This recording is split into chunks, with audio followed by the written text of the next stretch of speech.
Hello there. I think we've got some people in the session and more are joining. So we'll give it a couple minutes. I apologize for my sort of sci-fi look. I feel like I'm phasing in and out, but I'm here to talk to you. I have a presentation, a PowerPoint. If we don't have time to answer many questions at the end of this PowerPoint, you can stop by my booth. So I'm here from the Juilliard School. My name is Kathleen Tisar, and I actually oversee both admissions and financial aid at the school. So I've been there for a number of years, and I'm really pleased to be able to give you information that will help you understand the back end of the process of applying to major in the performing arts. So I'll start by defining performing arts as music, dance, or drama. So music can be classical, jazz, contemporary, popular. You can be an instrumentalist. You can be a singer. You can be an actor or a playwright, a director. You can be a dancer or a choreographer. These are all performing arts majors. So there's not an umbrella thing called I'm a performing arts major. There's a specific major within each. But I'm going to share my screen and walk you through my presentation. Let's see. Okay, that is not what I want to see. Maybe this.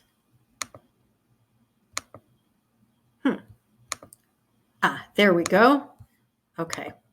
So I'm hoping you all can see my screen, and I'm not sure I can know how you, if you cannot, but I will begin this presentation, and you can write questions in the chat. When I finish, I'll come back because I can't see you right now. So let's go to slideshow and fill up the screen here.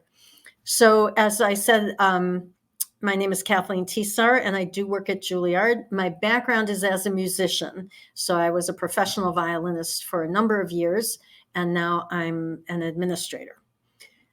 So there are differences in the application and admission requirements. There are also differences for the schools in how the decisions are made as to who we will admit. And I'm going to explain those differences, starting with some terminology, because it really helps to know what you're saying. Universities, we're very aware of what they are. They're very large. They have multiple schools. So you can go to a university and be in the School of Nursing. You can be in the School of Drama. You can be in the Liberal Arts College, but these are all under the umbrella of one university. The people around you, the other students, they're going to have a lot of different interests. They're going to have a variety of majors that they study. In the US, the term college is equivalent to university. I believe in Canada, that's not quite the same. But when you're talking in the US, you talk about college, going to college, it means the same as going to university. The difference is that colleges tend to be smaller than universities, and they tend to focus on the liberal arts. So they're looking a lot at academics.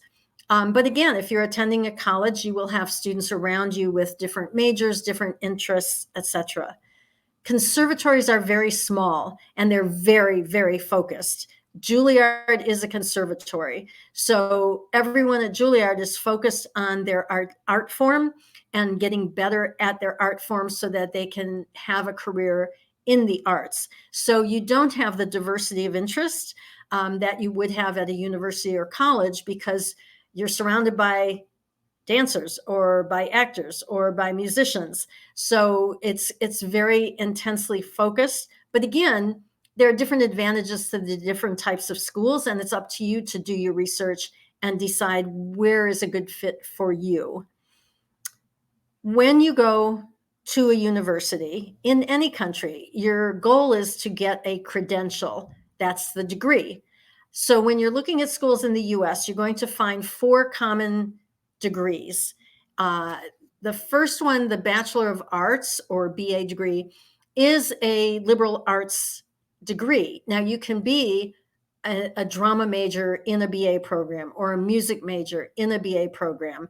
But the emphasis is going to be on the liberal arts classes. So 2/3 of your studies will be in the liberal arts, and 1/3 in the performing arts. When you get to the Bachelor of Fine Arts and the Bachelor of Music degree, the balance is flipped. So you're doing in the BFA and the BM, you're doing like 3/4 of your study in the performing arts and then 1/4 in the liberal arts. So that translates to each semester, one liberal arts class. Everything else is related to your art form. So you might have, rehearsals and performances, but you'll also have sort of the back end, music theory, dance history, etc. The BS degree, the Bachelor of Science, is heavy science, and it may seem odd that if you're interested in the arts, you want a BS degree. But depending on your interests, if you want to be an acoustician, you're going to need a lot of science. And so maybe you'll find a BS degree. So the name of the degree is the credential you get, but it's not everything, because within that degree, you will have an area of focus. And the major is your area of focus. So you have to take a certain number of courses related to the area of focus to complete a major. So I listed on this slide examples of different types of majors in the performing arts, but you know that there are many other majors. It's just determining what is the one you're interested in. So when you're applying to a university or a liberal arts college, a sort of regular school, you sometimes have a year or more to, quote, declare a major. That's a term that's used when you get to the point in your studies that you actually narrow your path. So you would come into the university studying a lot of general courses, and then after a year or so, you start saying, well, I really want to major in engineering, or I want to major in biology or whatever. And to get into that kind of program, there's a team of admissions officers who look at your application materials and make an assessment. But in a performing arts major, you say up front what your major is. So you know you want to be a dancer, you want to be an actor, you want to be a musician. Whatever your art is, that's part of your application, and you're going to have to audition, and the admission decision is going to be based heavily on the audition. So it's a different balance. And again, there's no right or wrong. It's just, what balance do you want? So when you go to apply, you kind of have the same materials, whether you're applying as a performing arts major or not. You still have to fill out a form. You probably have to pay a fee. You have to send in a transcript. You have to write essays. You might have to send in test scores or English language proficiency scores. You'll have to send in recommendations. The big difference, though, is related to what I just said, which is you state your major at the beginning of the application process, and then you have an audition. So when you're not a performing arts major, when you go to university or a liberal arts college and you're sending in all these materials, the materials that you send are used to evaluate you as an applicant in the context of the particular school. So some schools, have different cultures, different emphases as far as what they're good at doing. And so they're trying to see if you, as an applicant, fit that. And so they're looking at everything. It's kind of more or less equal. But when you're in the performing arts, you have that audition, because at the beginning of the application process, you said, this is the thing I want to do: musician, actor, dancer, etc. And you have that audition. Sometimes it's an interview, but you have that as this huge weight, and then everything else follows. So all those things you submit, the recommendations, the essays, the test scores, etc., all those things come into play only after the audition is at the appropriate level for the particular school. So you can see how important that audition is.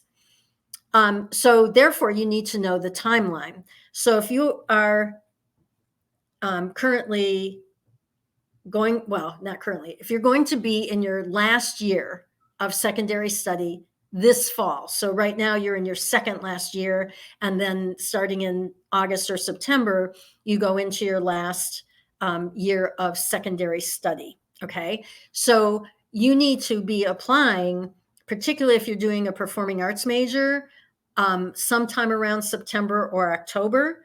And a lot of Juilliard's peer schools have December 1st deadlines. So our application deadline is December 1st. So if you plan to start your university studies in fall of 24, you need to have your application submitted by December 1st of this year, 2023. And then you have the audition process, and then the decisions come out, and then you're going to have some time in which to think about your decision and then make a commitment. And then the bookends here are, the US academic year usually starts late August, early September, and usually ends about mid-May. So this gives you a rough idea. Again, if you have that spreadsheet going, you can enter the dates for each specific school to make sure you don't miss any deadlines. So let's dig a little deeper into the application materials, just so you understand what they are, okay? You're going to have to submit an application form. I mean, ethically, an admissions officer cannot admit you if you're not an applicant. So you have to submit. Now, most schools will charge you an application fee for submitting, but there's often a consideration for financial needs. So like at Juilliard, if you don't have the wherewithal to pay the application fee, you can actually request to have that fee waived. So we don't want the fee to be a barrier. We want you to, if you're interested in the school, we want you to be able to apply. You have to submit a transcript. So the transcript has to show your classes that you took and the grades that you earned. So we don't want something that says, yes, this person is enrolled at our school. What we need to see is these are the classes you took and the grades you earned. If you're applying to graduate school, so you're finishing a bachelor's degree and then going on to a master's degree, we have to make sure your bachelor's degree is equivalent. You might have to write essays, and that helps us judge your use of language, the way you present your ideas. Some schools, not my school, but some schools require test scores.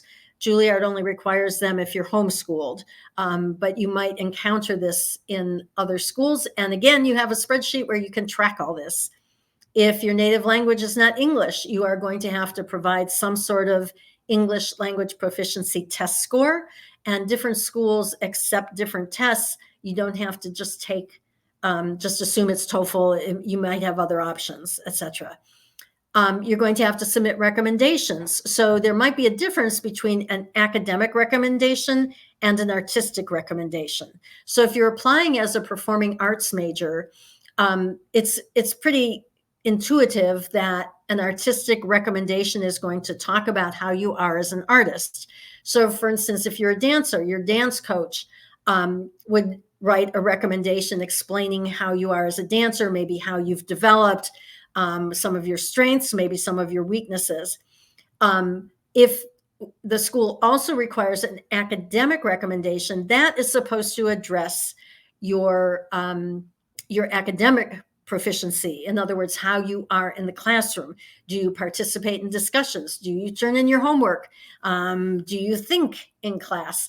And what we often find in the performing arts world is that we'll get like an English teacher saying what a great dancer you are. Well, that's not exactly what we want the academic recommendation to say. So make sure you understand what that requirement is for recommendations.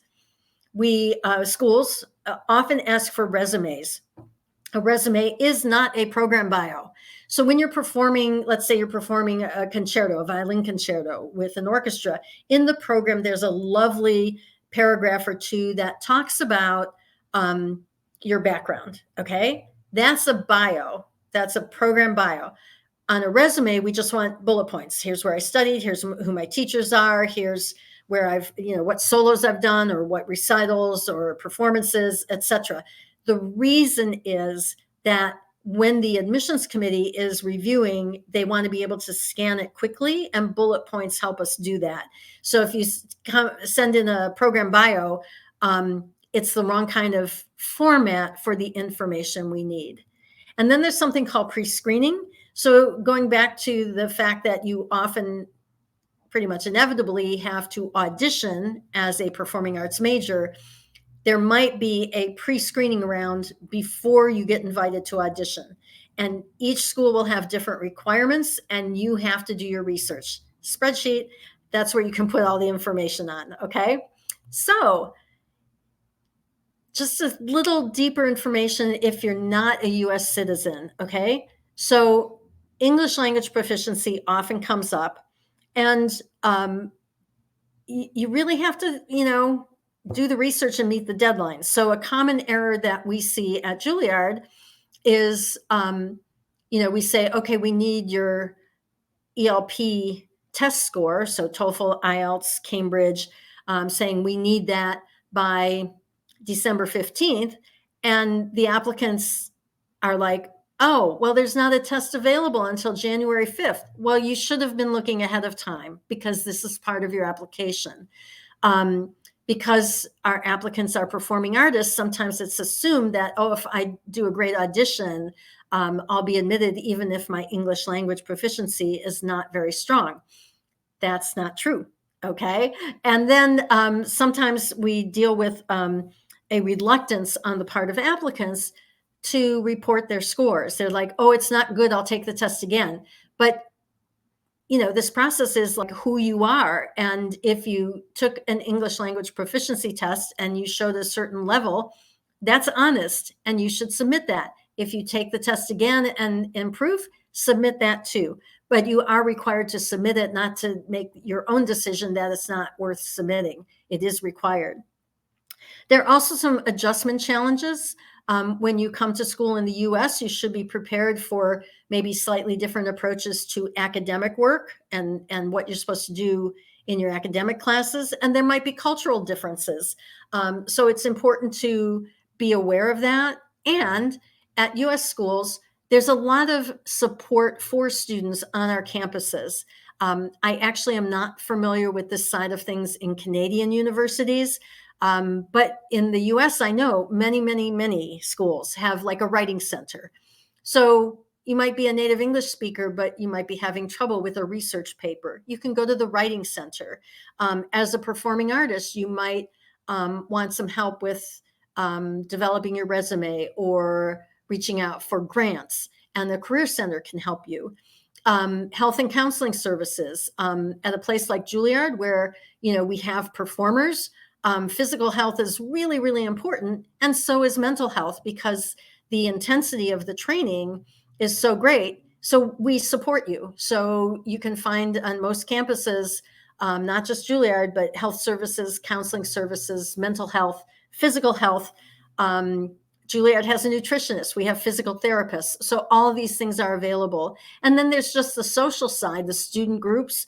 Again, I put a few examples from Juilliard, but any school is going to have different student groups, and you find a group where you feel a sense of connection, and that can help you adjust to being in a foreign country where things feel a little different, right? So I want to talk about the cost of attendance now, because this also trips people up. So what's important to know that in the US,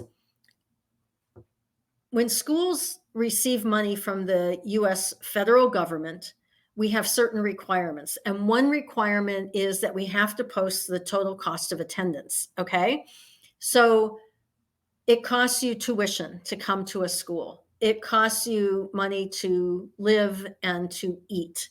And some of these costs are set or fixed. So tuition is a specific amount each year. Food might vary. If you're on a meal plan, it's a set cost. If you're living on your own, the cost might vary. So we have to put together an estimate of the cost of attendance. And I know for a fact that most people who look at any school's website and sees the cost of attendance, you're going to be horrified, because the cost of attendance includes all sorts of things and therefore is a very large number, okay? The problem is, if you look at that number at the beginning of your college application process, you might not ever apply. But the fact is that you won't know how much you have to pay until the end of the process. So you have to apply, you have to audition, you have to be offered admission, and then the school can offer you institutional scholarship. That's how it works in my world. And so if you say, well, I'm not going to apply, the school's too expensive, you lose out on the opportunity. I have a young woman I know who lives in a small town in Georgia, Georgia, US Georgia, right down south, southeast. And in the state, you can go to the state school, and because you live in Georgia, it's a lower cost. But she did not go to the state university. She went to a cheaper school, and the cheaper school was Harvard. And the reason the school was cheaper than in state was because of the scholarship she got. But if she had not applied to Harvard, Harvard would never give her any money. So it's really important that you understand this, because schools in the US are expensive, but you have to apply in order to get through the process and find out what your final cost is. And we do have financial aid and scholarship support. Of course, it's probably obvious that the US government is not going to give you US money if you're not a US citizen or permanent resident, but you might qualify for institutional funding. And at some schools, you're going to have to fill out a separate application, but other schools have different processes. So again, put it on your spreadsheet, do your research, so you know the schools you want to apply to, what is their process? Do you apply to the school and apply for financial aid? Do you apply to the school and do the audition and then apply? I mean, it will differ from school to school. But you might also find grants and scholarships from your own country. I know there's a scholarship in Canada that helps support music students with fine stringed instruments. At one school where I worked, a young man got the loan of a Stradivari cello for 2 or 3 years. I mean, that's amazing. And that was through the Canadian government because he was a Canadian citizen. So be aware of that. And again, you need to know how much the school will cost, and you won't know that till the end of the process. But there are ways to find funding in addition to your own savings. I want to give just a little bit about Juilliard. I'll be in my booth and can certainly answer really specific questions. But for now, we are educating the highest caliber of artists. We have, and so we have training in dance, acting, music. Our student body is 1/3 international. And so that means you're in an artistic environment with people from around the world, and you're in Lincoln Center in the heart of New York, where all these performances take place. So it's amazing. The typical Juilliard student is intensely focused. So that's sometimes kind of hard to take. It's like, students are very strong artists in their own space, where you're living now, and you come to Juilliard and everyone was a top artist in their space. And it can either intimidate you the wrong way, or you can use it to become better at what you do. You connect with the other students, you work on your art form, you work with faculty members who are from all kinds of artistic organizations, and our alumni go on to many, many different careers. Brief summary here that we do have a BFA in dance. Remember, I talked about the different degrees at the very beginning. We do have a BFA and an MFA in acting. And then we have a number of music degrees, the Bachelor of Music, Master of Music, Grad Diploma, Artist Diploma, and Doctor of Musical Arts. So these are the programs that we have at Juilliard. And I encourage you to go to our website and to visit the booth if you have time, so you can learn more about the programs. And I think that is it. If you want to copy down that email address, the word admissions@juilliard.edu. And I do caution you, Juilliard has 2 I's. People forget that. So the spelling is Juilliard, Juilliard. Otherwise, you'll think we're not answering, and it's really because you misspell the name. So it's not good form to misspell the name of the school you're interested in. Okay. My tip for the day. So I'm going to stop sharing my screen, and it should go away. Okay. And then I go back here. Okay. So we have a number of people in the session, and we have about 3.5 minutes left. And I'm sure there's some way you can write me a message if you have questions, or possibly even unmute and just ask your question. I'm trying to find the chat. Oh, there we go. Okay, I don't see any questions there yet. But if there's something you'd like me to expand on from my presentation, please let me know or come to my booth. Anything? I'm going to put that email, admissions@juilliard.edu. So you can write to us. We also have some specific emails. So we have drama admissions@juilliard.edu if you're interested in acting. We have dance admissions@juilliard.edu. And then we have music admissions@juilliard.edu. So I put those in the chat, so you are welcome to contact us. You can go to our website, juilliard.edu, 2 I's in Juilliard. And you can go to our website and, fill out a form there if you want to be put into our database and receive occasional mailings. I will say, if you are interested in applying for fall 2024, our application goes live September 1st, 2023, this year. And so you would be filling out the application, submitting your pre-screening recording if it's required. You would be doing all that this fall. And we also have quite a few like virtual sessions during the fall where we have a session about English language proficiency. If you're not a native English speaker and you're concerned about that, we will have open houses with some of our faculty where, like, if you're interested in being a jazz major, you can attend a session that has jazz faculty and students and learn more about that program. We have something called dance spotlights and drama spotlights. And again, those are virtual sessions that include members of the faculty from those areas and also current students. So that's also a way to learn more about the school. So we try to reach out. So it's not just about you doing the research on their website, but we like to give you information as well. So I've done a lot of talking. I don't see any questions, but I don't want to leave before our time is up.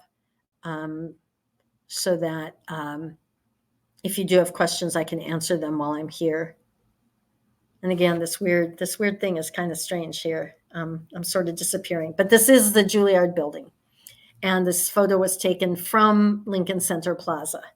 And the building, the one with more window, the see-through windows, is the Philharmonic, New York Philharmonic home. So we're right across the street. It's kind of wonderful. Yeah. So I think anything really that you want to ask? And then let me put also this link. So this link goes to our virtual view book. And there's a lot of information, but on a high level, about the different programs. Okay. And then okay. Let's see.